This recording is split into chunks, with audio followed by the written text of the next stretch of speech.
Because the 50th anniversary of this initial mass shooting is coming up, August 1st, 1966. So it's here to remember, to preserve the memory of this, and so we can learn from it. Yes, I think it's very important for us as a people to remember and learn from this very first incident that occurred way back when. And this is the first one. It's kind of crazy to think about the fact that it's been 50 years and now it's just become the norm. Yes, which I think is very sad, in my opinion, actually. I think in 2015 alone, there were over 150 mass shootings in public spaces, like something like 46 or 47 of which occurred on school campuses alone. Do you think that people just, whenever this was happening, they just didn't, from the documents and everything, they just were not aware of what it was? Absolutely. People were just completely blown away. They had no idea.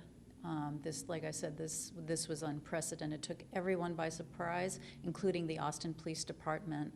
I mean, they did their best, but those policemen did not even have walkie-talkies at the time. Once a policeman left his car, there was no more communication between police or the station.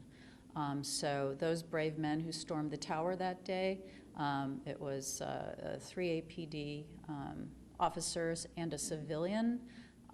They had to be signaling and all this to each other because they didn't even have walkie-talkies. And one of the things we noticed in the pictures that you have up is that people were kind of just hanging around. They didn't run for cover or anything. Right. So we have a picture of probably some students close to the university. One guy has his binoculars and they're just looking up to see what the heck is going on because people just had never seen anything like this at the time. This was just unprecedented. Nothing like this was ever shown on television before. This wasn't happening in real life, at least not to this degree. So yeah, it was just, I think the city was in shock. I think the nation was in shock. Whenever you talk about Whitman, he had a very complicated history. He did have a complicated history, and I think the perfect storm of events happened here in this young man's life that just made him go berserk, as the grand jury put it. Yes, everything from major stressors in his life. They found a brain tumor once they did the autopsy. There was the possibility of the use of amphetamines, just all these things. Again, the perfect storm of events. He did try and seek help at the UT Mental Health Center. He did see a psychiatrist a few months earlier, but he never went back for a follow-up visit. And he even told them, I've been thinking about doing this. Yes, he did tell the psychiatrist he had ideations of going up on the tower and shooting people with a deer rifle.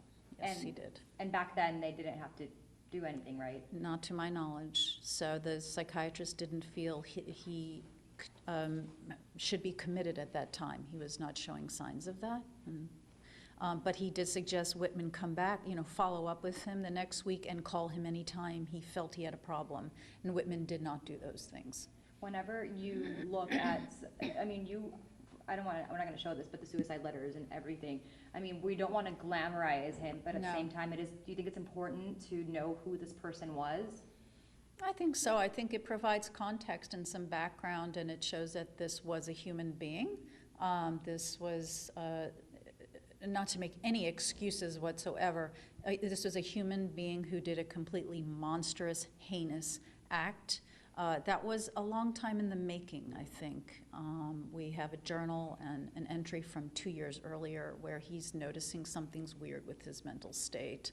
So this was a buildup over time, a lot of stressors. Parents were going through a divorce at the time. It's just, perfect storm of events that just for this young man somehow just made him snap. And we were talking earlier about the victims. I mean, that's one of the big parts here is to remember the victims. Absolutely. Total, including Whitman. If you count Whitman, there's 18. If you don't, then there's 17.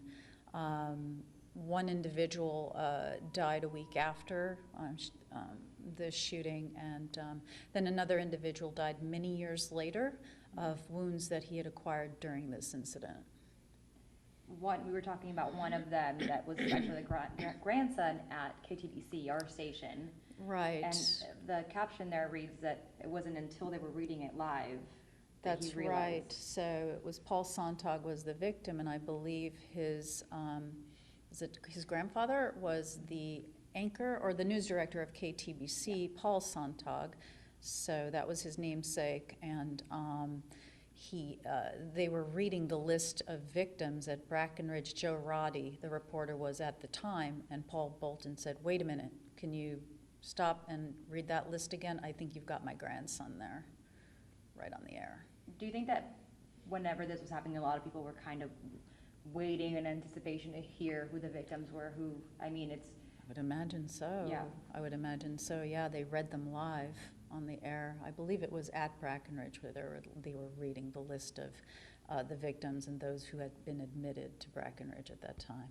And also, we were talking about the governor. You were saying that he launched a study Yes. into Yes. this. So Governor John Connolly launched an investigation. They realized the seriousness of this incident, and he put together a panel of medical experts that was known as the Connolly Commission, and they produced a report. Several weeks later, they looked at all the factors that they thought went into creating this monstrous event, all the factors in Whitman's life, his mental health, his physical health, the brain tumor, did that have any effect really on this behavior?